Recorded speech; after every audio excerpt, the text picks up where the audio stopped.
I stared at the email confirmation on my laptop screen, reading the cancellation notice for the third time that morning.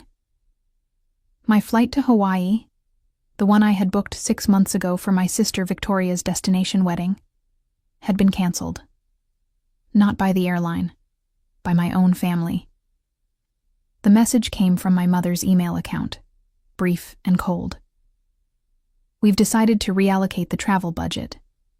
Victoria needs the funds for additional guests. You understand. I understood perfectly. I had always understood. In my family, I was the afterthought, the daughter who chose the wrong path, the one who embarrassed them at dinner parties when they explained what I did for a living. While Victoria studied architecture at an Ivy League school and secured a position at a prestigious firm in Boston, I had dropped out of college to start my own business. A cleaning business, of all things. My parents never forgave me for that decision. They saw it as a betrayal of their investment in my education, a slap in the face to their social standing. What would their country club friends think when they learned their daughter scrubbed toilets for a living? Except I did not scrub toilets anymore. I had not personally cleaned a single bathroom in 5 years. What started as a one-woman operation with a bucket and a dream had transformed into something far bigger than anyone in my family bothered to notice. Clearview Services now employed over 300 people across 7 cities, with contracts spanning luxury hotels, corporate offices, medical facilities, and high-end residential properties. We had expanded into property management, facility maintenance, and specialized sanitation services.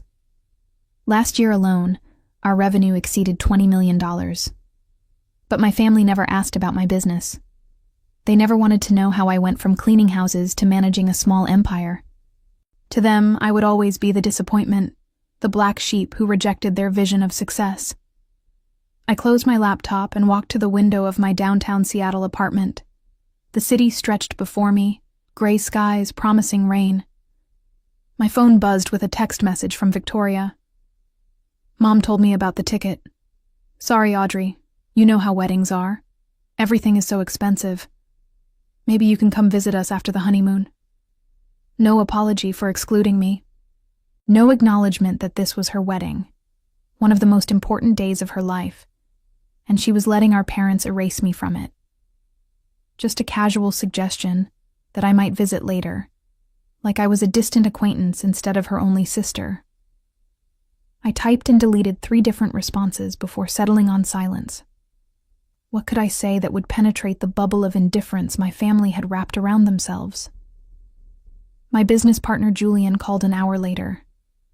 He had been with me since the early days, when we were just 2 people with a cleaning cart and ambition. He understood my family situation better than anyone. I heard, he said without preamble. Your mother's assistant called to cancel the hotel room we had booked for you. She was quite rude about it. I sat down heavily on my couch. They canceled my hotel room too. Apparently you were taking up space that could be used for Victoria's friends from college.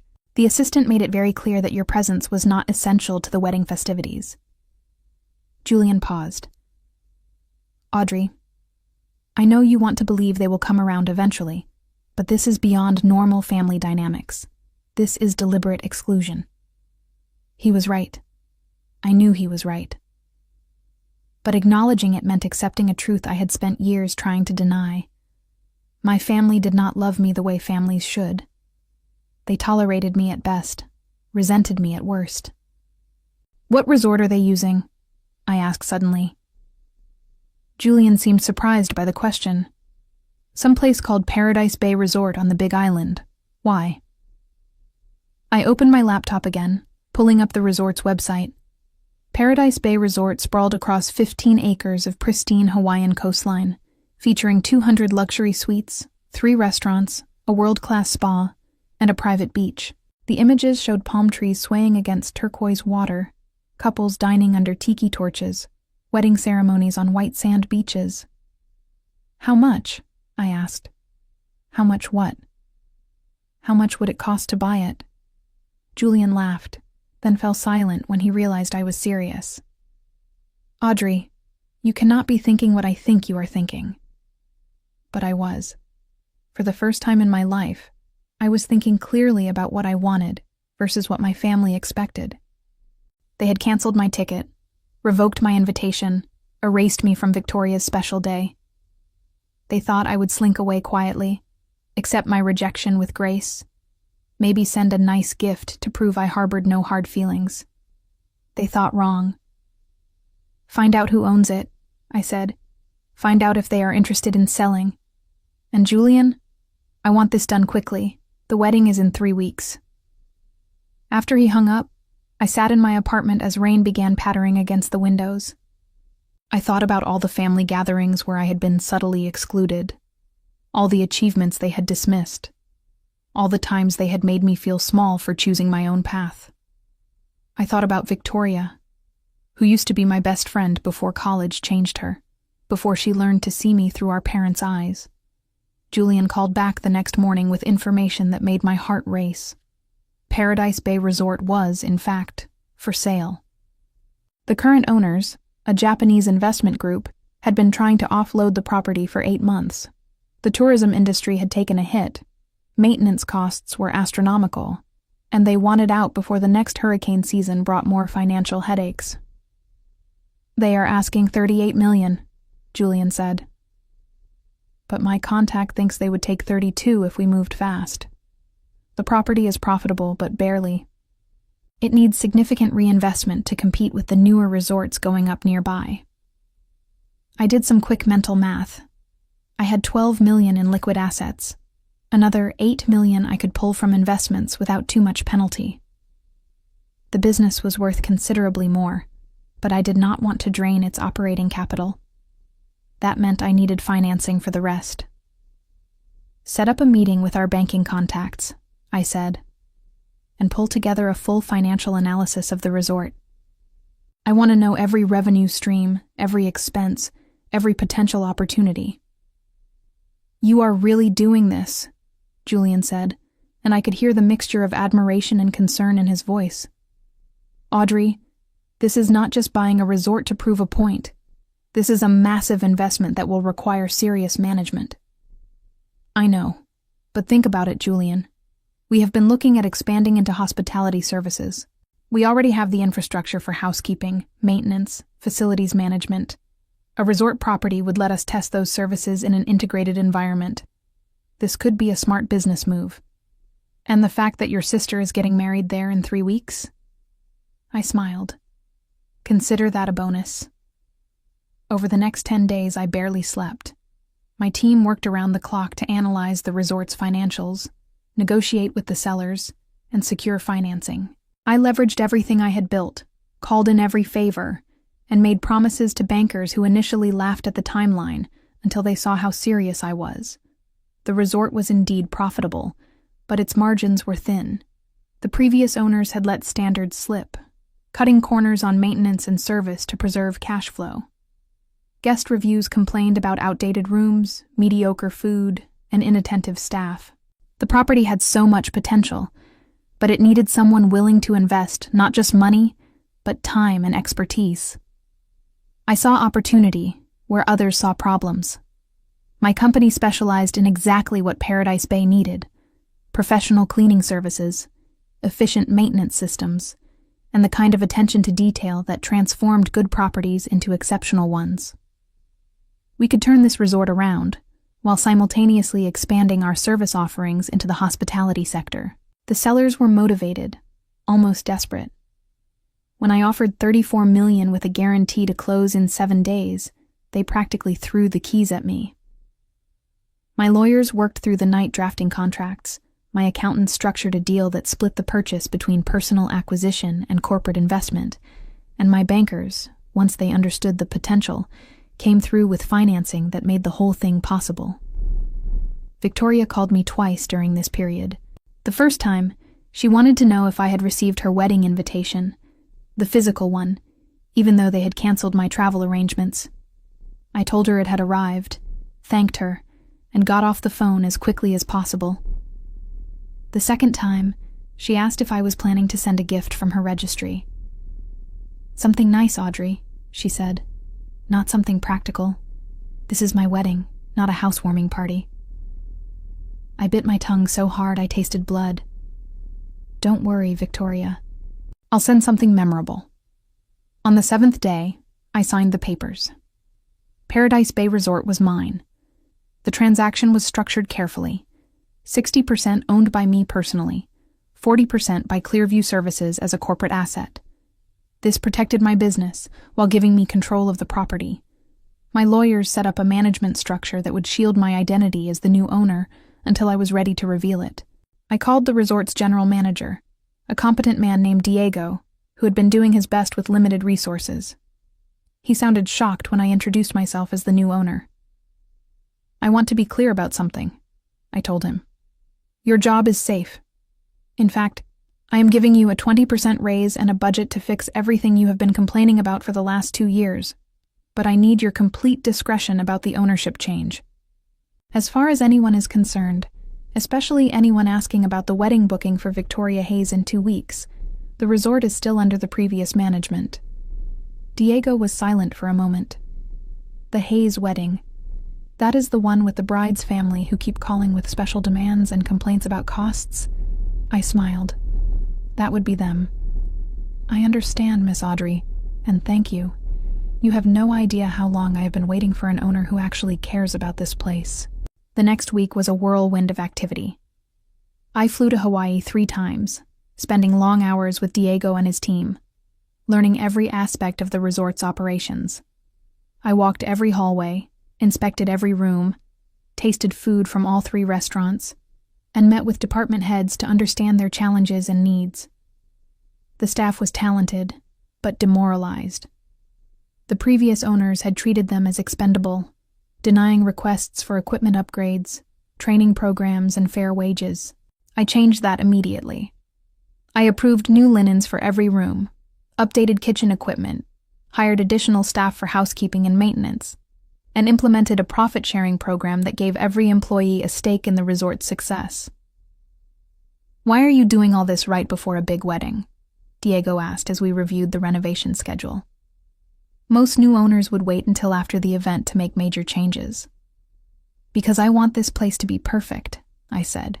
I want every guest who walks through these doors to have an experience they will never forget. I also wanted my family to see what they had dismissed, to understand what I had built while they were busy being embarrassed by me. But I did not say that part out loud. My parents remained oblivious to everything. They were too focused on Victoria's wedding to notice that I had gone radio silent. My mother called once to tell me that several guests had asked about me, and she had told them I was too busy with my little business to attend. She said this as if it were a perfectly reasonable explanation, as if my absence was a given. That is fine, Mother, I said. I actually do have some business to attend to in Hawaii around that time. Oh, you are coming to the islands anyway? Well, I suppose you could stop by the resort and say hello to everyone. Though I should warn you, it is a very exclusive event. The guest list was carefully curated. The dismissal in her voice made my jaw clench. I will keep that in mind. Victoria texted me a few days before the wedding with a photo of her dress. It was beautiful, an elegant gown that probably cost more than most people's cars. I responded with a simple congratulations, and she replied with a string of excited emojis and a comment about how perfect everything was going to be. I wondered if she felt any guilt about excluding me. I wondered if she had fought our parents when they decided to cancel my ticket, or if she had simply accepted their decision without question. Part of me wanted to believe she still cared about me, that somewhere under the layers of privilege and parental influence, my little sister still existed. But then she sent another text. By the way, don't feel bad about missing the wedding. Honestly, it is probably better this way. You know how awkward these fancy events can be for people who are not used to them. Any sympathy I felt evaporated. She was not just accepting my exclusion. She was justifying it, suggesting I would not fit in anyway. As if I had not spent the last decade building a business that required constant interaction with high-end clients, luxury properties, and demanding standards. As if I was still the college dropout who did not belong in their world. I did not respond to that text, Instead, I called Diego. "How are the preparations coming?" "Everything is on schedule," he said. "The renovations are complete, the new staff is trained, and the kitchen is ready to exceed expectations. I have to say, Miss Audrey, this place has never looked better. The Hayes family is going to be impressed." "Good. Now, I need you to do something for me. When they arrive and ask about the new ownership, if they ask at all, you can mention that the resort was recently acquired by a private investor based in Seattle. Don't volunteer my name unless they specifically press for it. And if my family happens to mention me, if they say anything about my absence or my business, I want you to take note of exactly what they say." Diego was quiet for a moment. "This is personal, is it not?" "Very personal, but it is also business. I believe in what we are building here, Diego. I believe Paradise Bay can be one of the premier resorts in Hawaii. And I believe the Hayes wedding is going to be the perfect showcase for what we are capable of." "Understood. We will make sure everything is flawless." I hung up and looked out at the Seattle skyline one more time before my flight to Hawaii. My bags were packed, my plans were set, and my family had no idea what was waiting for them. They thought they had excluded me from Victoria's special day. They thought they had put me in my place, reminded me that I did not belong in their world of country clubs and prestigious careers. They were about to learn that I had not just entered their world. I had bought it. I arrived at Paradise Bay Resort 3 days before the wedding, checking into the owner's suite that Diego had prepared for me. The room was stunning, a private villa separate from the main building with floor-to-ceiling windows overlooking the ocean. The renovation team had done incredible work. Every surface gleamed, the furnishings were luxurious but tasteful, and the attention to detail was exactly what I had demanded. Diego met me on the terrace with a welcome drink and a detailed briefing. "The Hayes family arrives tomorrow," he said, consulting his tablet. "We have 37 rooms reserved for their party. The bride's parents are in the presidential suite, the bride and groom in the honeymoon villa. The ceremony is scheduled for sunset on the beach 3 days from now, followed by a reception in the grand ballroom." "And my room?" I asked. "The one they canceled?" "Reassigned to one of the bride's sorority sisters. A woman named Bethany who called yesterday to request a room upgrade because she claims to have allergies to standard linens." I sipped my drink, a perfect blend of passion fruit and rum. "Make sure Bethany gets her upgrade. In fact, I want every single guest in the Hayes party to receive exceptional service. Nothing but the best." Diego raised an eyebrow. "You want us to go above and beyond for the family that excluded you from the wedding?" "I want you to go above and beyond because we are in the hospitality business, and we are going to prove that Paradise Bay Resort is world-class. What my family does with that experience is up to them. But I had plans beyond excellent service. I had spent the last few days reviewing every detail of Victoria's wedding arrangements, and I had made some interesting discoveries. My parents had negotiated aggressively on price, demanding discounts and complimentary upgrades while simultaneously making dozens of special requests. They had changed the menu 3 times, insisted on custom decorations, and required the resort to accommodate their timeline, even when it conflicted with other bookings.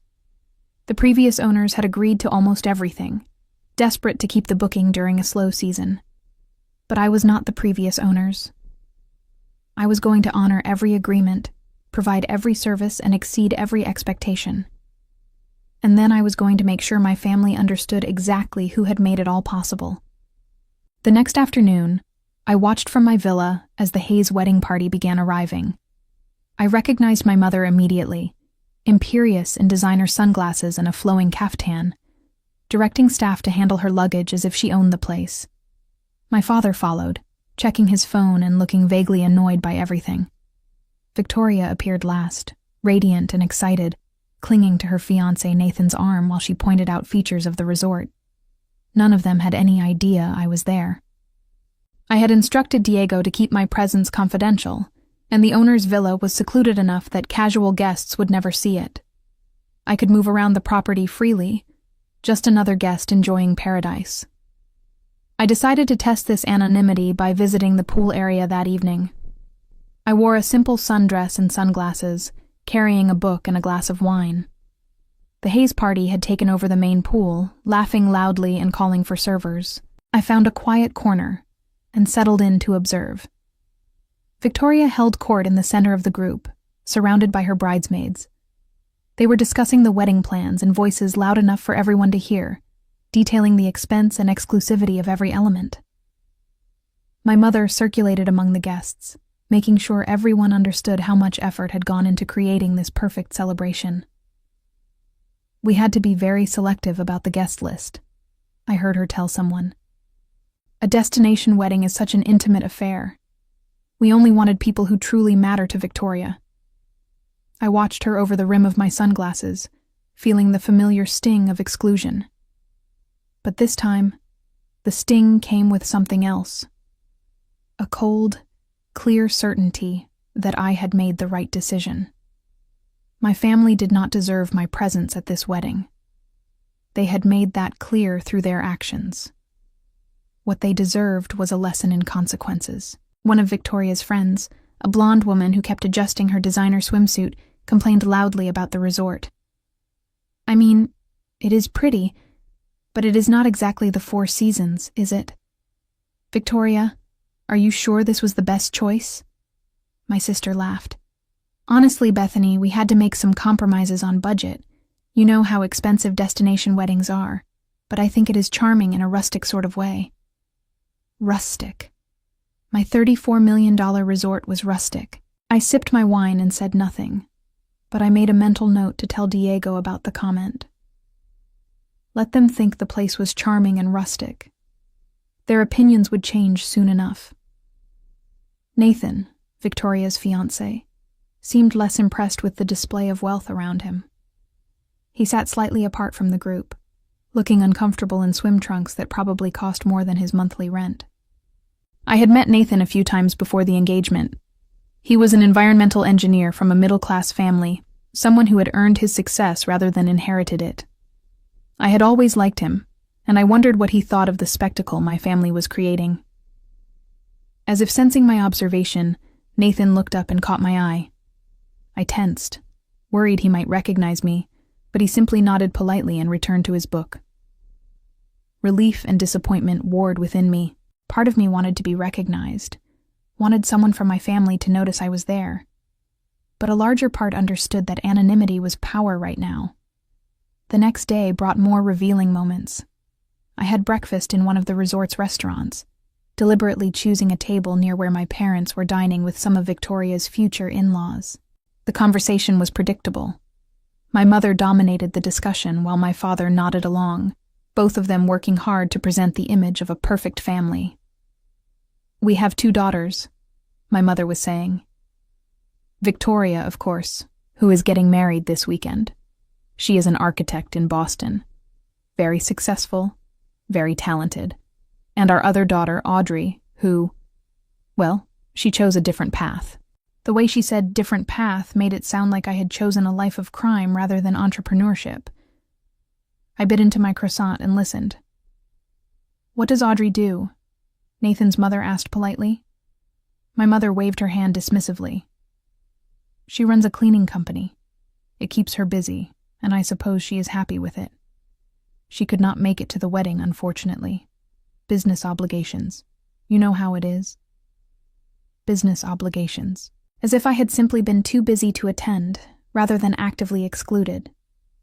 The lie was so smooth, so practiced, that I wondered how many times she had told it. How many people had she explained away my absence to, painting me as the daughter who was too wrapped up in her little business to celebrate her sister's happiness? Nathan's mother looked surprised.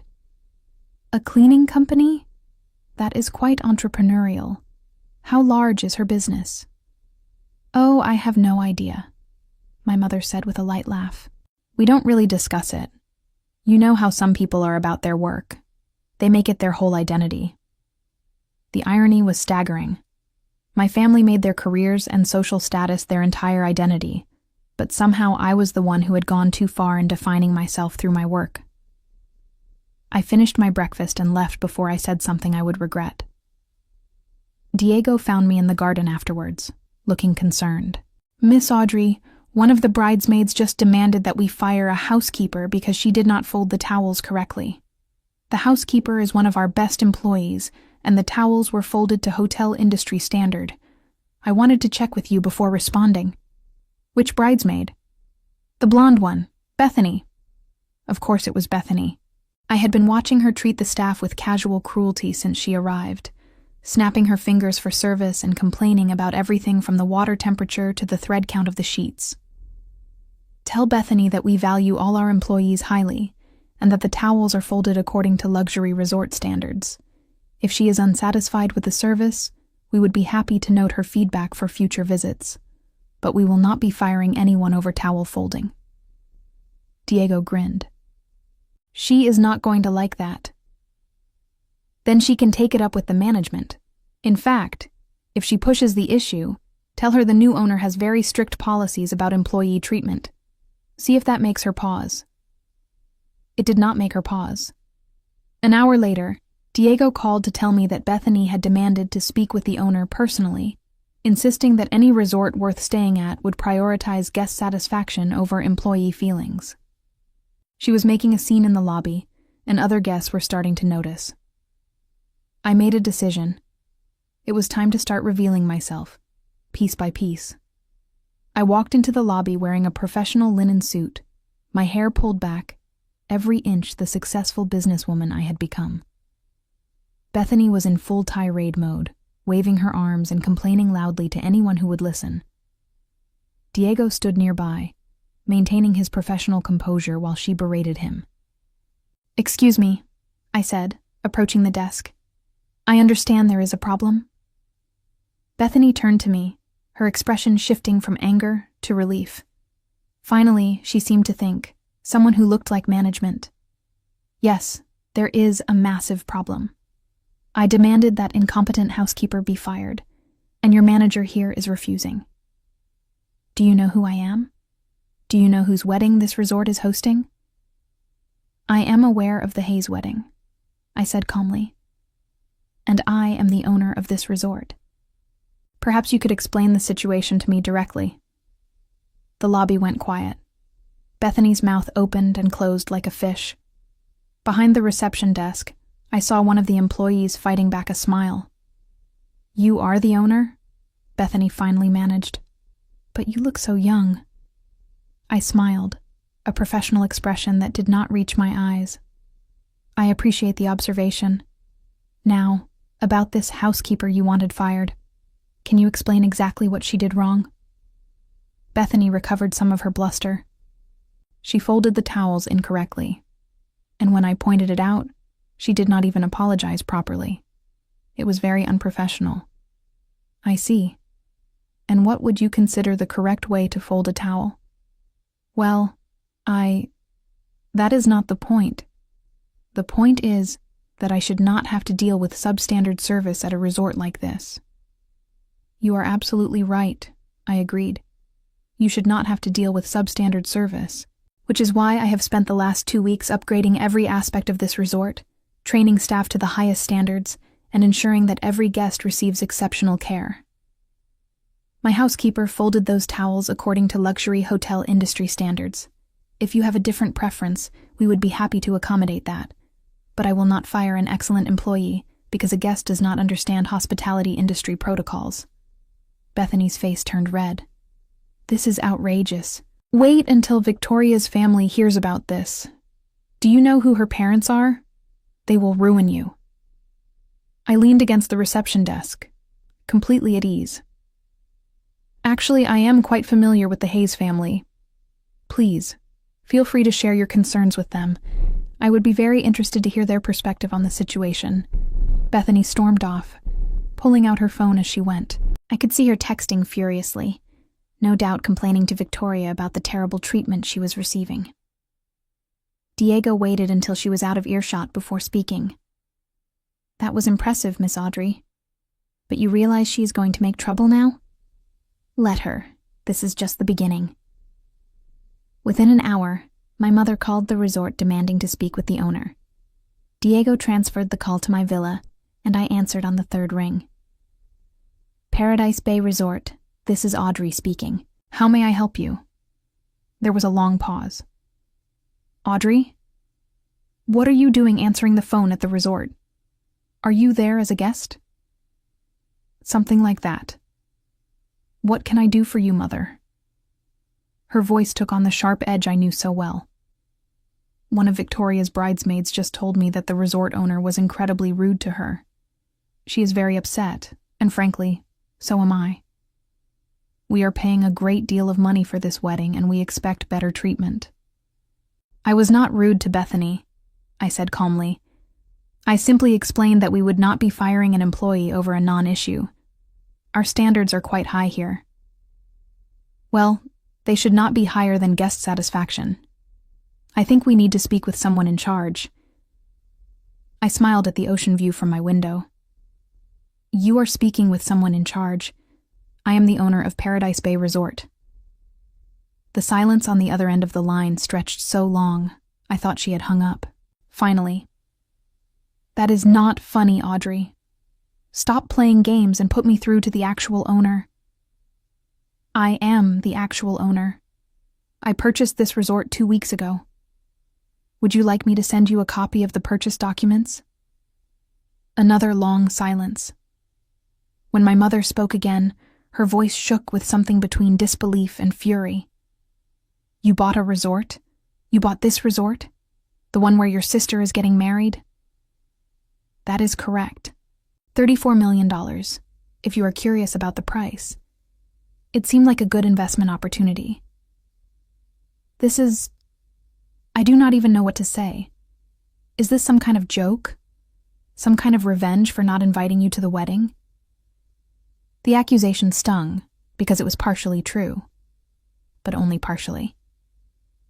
This is business, Mother. I saw an opportunity to expand my company into the hospitality sector, and I took it. The fact that Victoria chose this resort for her wedding is simply a coincidence. A coincidence? You expect me to believe that? Believe what you want. I am here as the owner, and I intend to make sure Victoria's wedding is absolutely perfect. Now, unless you have specific concerns about the resort services, I should get back to work. We have a very important event to prepare for. I hung up before she could respond, my heart pounding with adrenaline.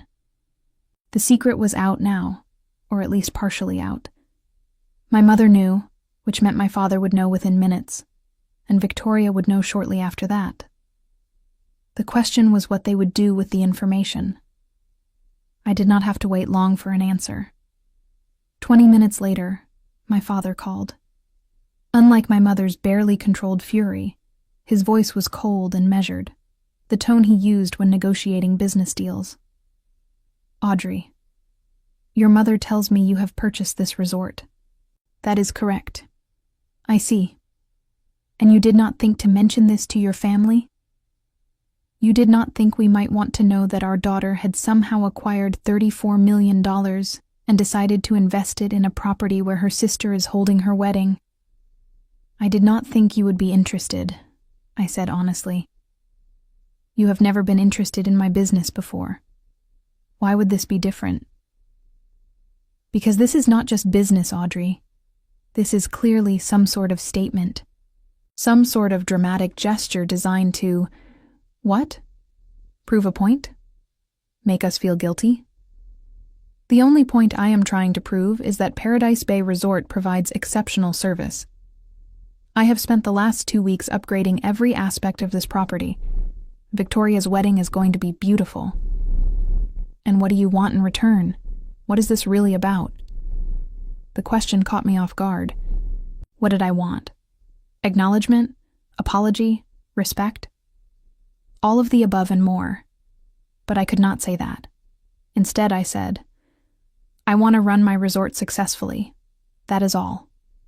My father made a sound of disbelief. I find that very hard to believe. You have always been stubborn, Audrey, but this takes it to a new level. I hope you know what you are doing. He hung up without saying goodbye. I sat in my villa, watching the sun begin its descent toward the horizon, and wondered if I did know what I was doing. I had set something in motion that I could not stop now, and I had no idea how it would end. Victoria called an hour later, and her voice was thick with tears. Audrey, is it true? Did you really buy this resort? Yes. But why? Why would you do this? Is it because they did not invite you? Because I wanted you there, I really did. But Mom and Dad said there was not enough room, and the budget was tight, and I did not know how to fight them on it. The tears in her voice made my chest ache. This was the Victoria I remembered. The little sister who used to climb into my bed during thunderstorms, who trusted me to protect her. But that Victoria had let our parents erase me from her wedding without fighting back, without even trying. I did not buy this resort to hurt you, Victoria. I bought it because it was a good business opportunity. Come on, Audrey. You bought the exact resort where I am getting married 3 weeks after I found out you were not invited. You cannot expect me to believe that is a coincidence. She was right, of course, but I could not admit the full truth. Could not tell her that I had spent years accumulating hurt and resentment, that their casual exclusion had finally pushed me to act. Does it matter why I bought it? The wedding is going to be perfect. I promise you that. That is not the point. Victoria's voice rose. The point is that you have made my wedding about you. Everyone is going to be talking about this. They are going to be wondering about the drama instead of celebrating Nathan and me. How could you do this? Victoria's accusation hung in the air between us. I took a slow breath, fighting back the anger and hurt that threatened to overwhelm my carefully maintained composure. I made your wedding about me? I repeated quietly. Victoria, you and Mom and Dad made it about me when you canceled my ticket in my hotel room, when you decided I was not important enough to attend, when you let Mom tell everyone I was too busy with my little business to come. You made me invisible, and now you are upset because I refused to disappear? Silence on the other end. Then, in a smaller voice, it was not like that.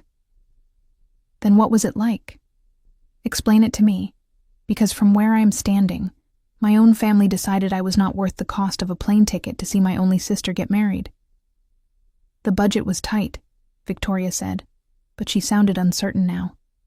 And there were so many people we had to invite. Nathan's family, our parents' friends, my colleagues from work. But not me, not your sister. Everyone else made the cut, but I did not. Audrey, please.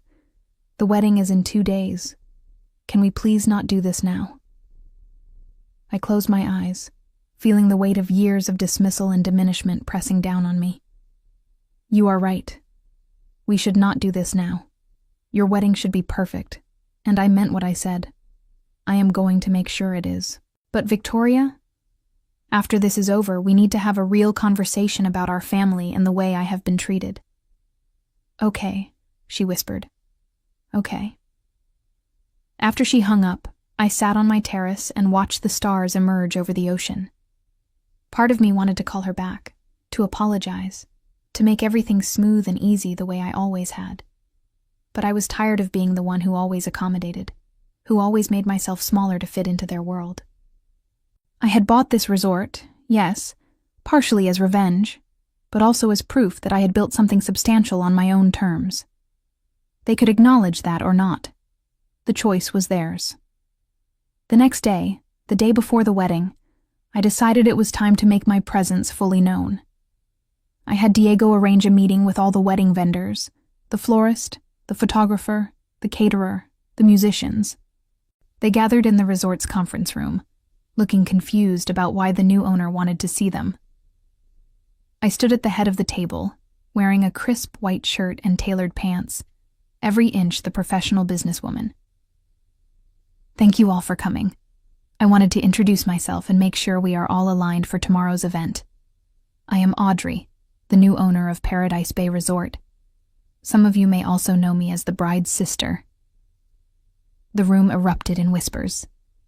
The florist, an elegant woman in her 50s, spoke first. You are Victoria's sister? The one who was not invited, yes. I smiled, but it was not a warm expression. But that is beside the point. Tomorrow, I want Victoria's wedding to be absolutely flawless. I want every flower perfect, every photograph beautiful, every dish exquisite. I want the music to be magical and the ceremony to be unforgettable. Can I count on all of you to deliver that? They nodded, still looking stunned. The photographer, a young man with expensive cameras slung around his neck, raised his hand tentatively. Does the bride know you own the resort now? She does. The whole family does. And I imagine there will be some tension, some drama, maybe some gossip among the guests. I need all of you to rise above that. I need you to be so professional, so excellent at your jobs, that no one can criticize any aspect of this event.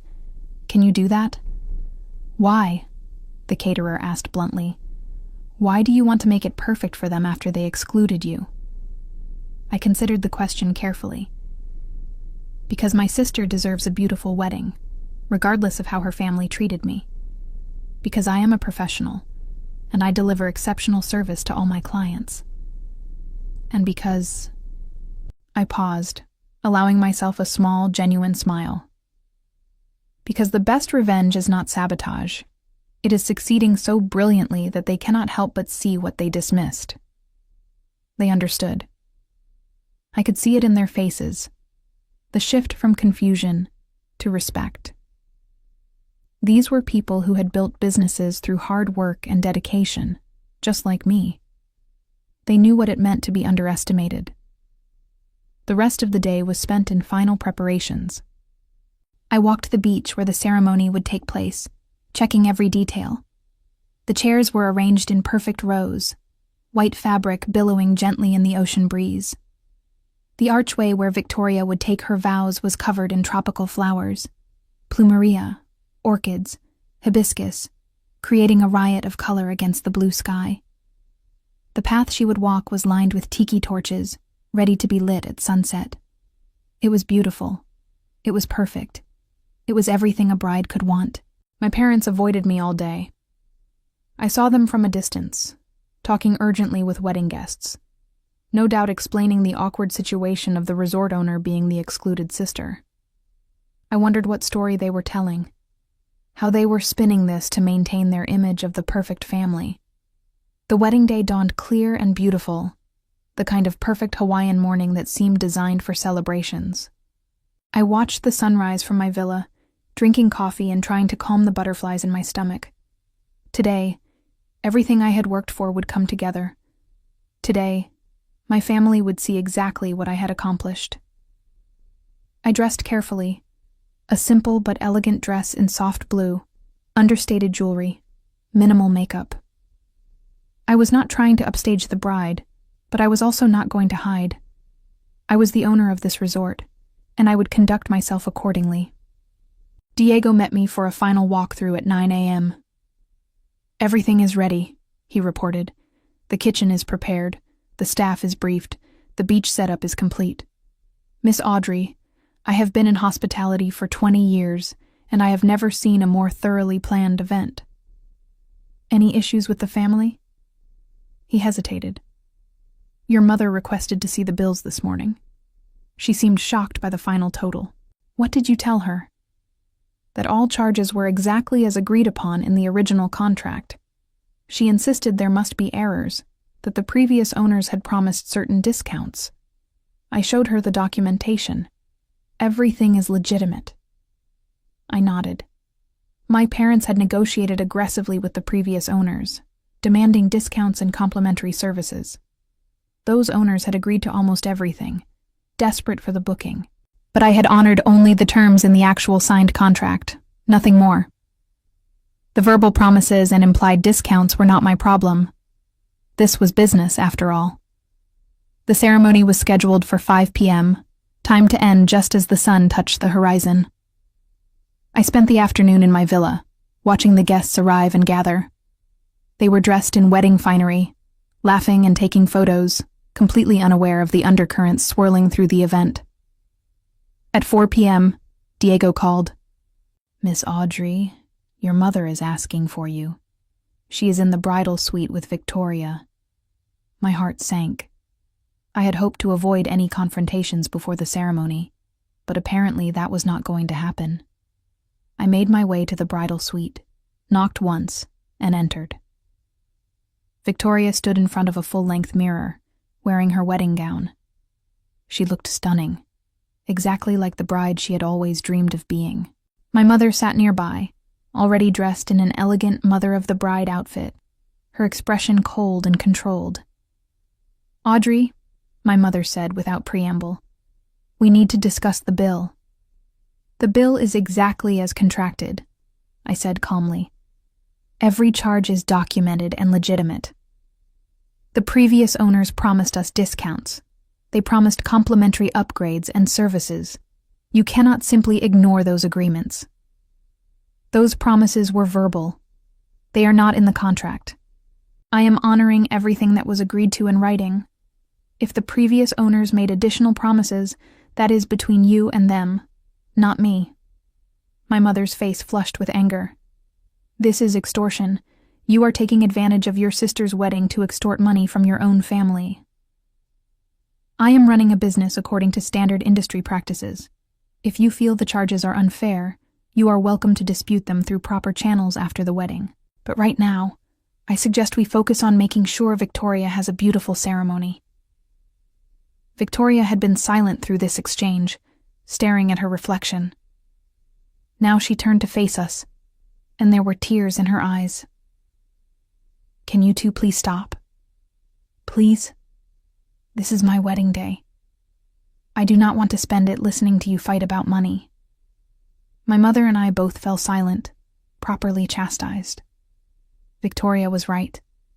This was her day, and we were ruining it with our conflict. "I am sorry," I said quietly. "You are right, Victoria.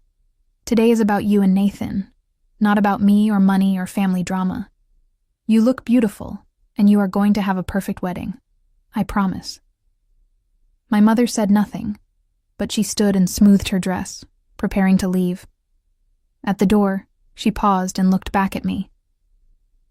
"I hope you are proud of yourself, Audrey. I hope this is worth it." Then she was gone, and I was alone with Victoria. My sister sat down heavily on the couch, careful not to wrinkle her dress. "She does not understand, does she? None of them do." "Understand what?" "What you have built, what you have accomplished. I looked up your company last night, Audrey. Clearview Services. Did you know you have a Wikipedia page? It says your company does over $20 million in annual revenue. It says you employ over 300 people. It says you are considered one of the most successful young entrepreneurs in the Pacific Northwest." I sat down beside Victoria, careful to keep some distance between us. "I did not know about the Wikipedia page. How could you not know? How could any of us not know? Audrey, you built an empire, and we treated you like you were running a small cleaning service out of your apartment. We were so wrong." The admission hung in the air between us. I wanted to accept it, to let it heal some of the hurt I had been carrying. But I was also cautious. Victoria had disappointed me before. "Why did you let them exclude me?" I asked quietly. "If you really wanted me here, why did you not fight for me?" Victoria wiped her eyes carefully, trying not to smudge her makeup. "Because I am weak. Because it was easier to go along with what Mom and Dad wanted than to stand up for you. Because I have spent my whole life trying to be the daughter they wanted, and I did not know how to break that pattern, even for you. I am so sorry, Audrey. I am so sorry." The tears were real, the regret genuine. I felt my own eyes sting with emotion. "I bought this resort because I was angry," I admitted. "I was hurt and angry, and I wanted to prove something. But I also bought it because it was a good investment, because I saw potential, because I wanted to expand my business. It was both things at once." "I know, and honestly, I think it is brilliant. You took something that was meant to hurt you and turned it into an opportunity. That is very you." We sat in silence for a moment, two sisters who had grown apart, trying to find their way back to each other. Finally, Victoria stood and held out her hand. "Will you walk with me to the ceremony? Not as the resort owner, not as the excluded sister, but as my family?" I took her hand and stood. I would be honored. The ceremony was everything a wedding should be. The sun hung low over the ocean, painting the sky in shades of orange and pink. The guests stood as Victoria walked down the aisle, her hand on our father's arm, her eyes locked on Nathan waiting at the altar. The music was perfect, the flowers were stunning, and the moment when Nathan saw Victoria in her dress, his expression of pure love and wonder made even my cynical heart soften. I stood in the back, watching my sister marry the man she loved, and felt the knot of anger and resentment in my chest begin to loosen. This was not about revenge anymore. This was about two people starting a life together, and that was beautiful regardless of the complicated family dynamics surrounding it. After the ceremony, as guests moved toward the reception, my father approached me. He looked uncomfortable, a rare expression on his usually confident face. "Audrey, that was a beautiful ceremony. The resort looks incredible." "Thank you." He cleared his throat. "I owe you an apology. Several apologies, actually. Your mother and I have not been fair to you. We have not recognized what you have accomplished, and we have let our own prejudices about your career choices blind us to your success. That was wrong of us." I studied his face, looking for signs of insincerity, but he seemed genuinely remorseful, genuinely willing to acknowledge his mistakes. "I appreciate that, Dad. But an apology is not enough. Things need to change. The way you talk about me, the way you dismiss my work, the way you made me feel like I was not important enough to attend my own sister's wedding, all of that needs to change. I understand, and I am willing to try. I cannot promise we will get it right immediately, but I am willing to try. It was not everything I wanted, but it was a start." I nodded. "Okay, let's try." The reception was held in the resort's grand ballroom, which we had transformed into a tropical paradise. Palm fronds and twinkling lights created an intimate atmosphere despite the room's size. The food was exceptional, the music was lively, and the guests seemed genuinely happy. I watched from the sidelines as Victoria and Nathan had their first dance, as my parents made toasts that carefully avoided mentioning the drama of the last few days, as the celebration unfolded exactly as I had planned. Diego appeared beside me, holding 2 glasses of champagne. "To a successful event," he said, handing me one. "To new beginnings," I countered, and we clinked glasses. As the evening wore on, something unexpected happened. Guests began approaching me, not to gossip or question, but to compliment the resort. They raved about the service, the accommodations, the attention to detail. They asked for my business card, wanted to book their own events, talked about the remarkable transformation they had heard the resort had undergone. Bethany, of all people, approached me with something resembling humility. "I owe you an apology," she said stiffly. "I was rude and demanding, and you handled it with a lot more grace than I deserved. This wedding has been incredible, and I can see now that you really know what you are doing." I accepted her apology with a gracious nod, though I could not help feeling a small sense of satisfaction. She had learned a lesson about treating service workers with respect, and that was worth something. As the evening wound down and guests began drifting away, Victoria found me on the terrace overlooking the ocean. She was still in her wedding dress, though she had kicked off her shoes and held a glass of champagne in one hand. "Thank you," she said simply, "for everything. For making this day perfect. For forgiving me, at least a little bit. For being my sister even when I did not deserve it. You will always be my sister, Victoria. Even when you are infuriating." She laughed, and it was the sound of the girl I had grown up with, before college and careers and parental expectations had complicated everything. Nathan and I are going on our honeymoon tomorrow, but when we get back, I want us to have dinner, just the two of us. I want to hear about your business, about your life, about everything I have missed while I was being an idiot." "I would like that." She hugged me then, tight and fierce, and I hugged her back. It was not a complete reconciliation, not a magical solution to years of family dysfunction. But it was something. It was hope. In the weeks that followed, the consequences of my actions rippled outward in ways I had not fully anticipated.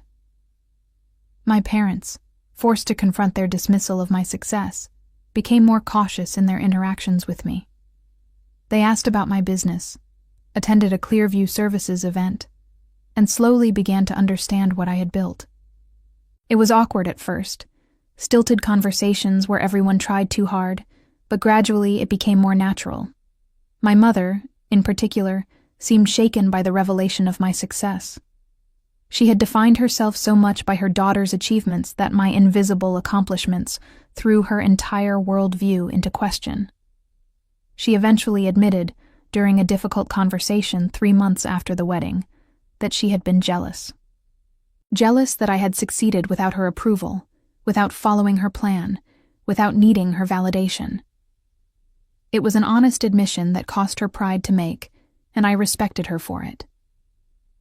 Bethany's complaints about the resort, and her subsequent humiliation when she learned I was the owner, somehow made it back to Victoria's friend group and social circle. She became something of a cautionary tale about treating service workers poorly. Several of Victoria's friends, upon hearing the full story, reached out to apologize for their own dismissive behavior. Not all of them, but enough to matter. Paradise Bay Resort flourished under my ownership. The upgrades we had implemented, the improved staff morale, and the publicity from Victoria's wedding all combined to make the resort more successful than it had been in years.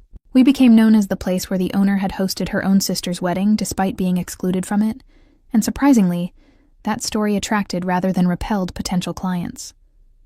People appreciated the professionalism, the refusal to sabotage despite personal hurt, the commitment to excellence regardless of circumstances. Diego became not just my general manager, but a true partner in the resort's success.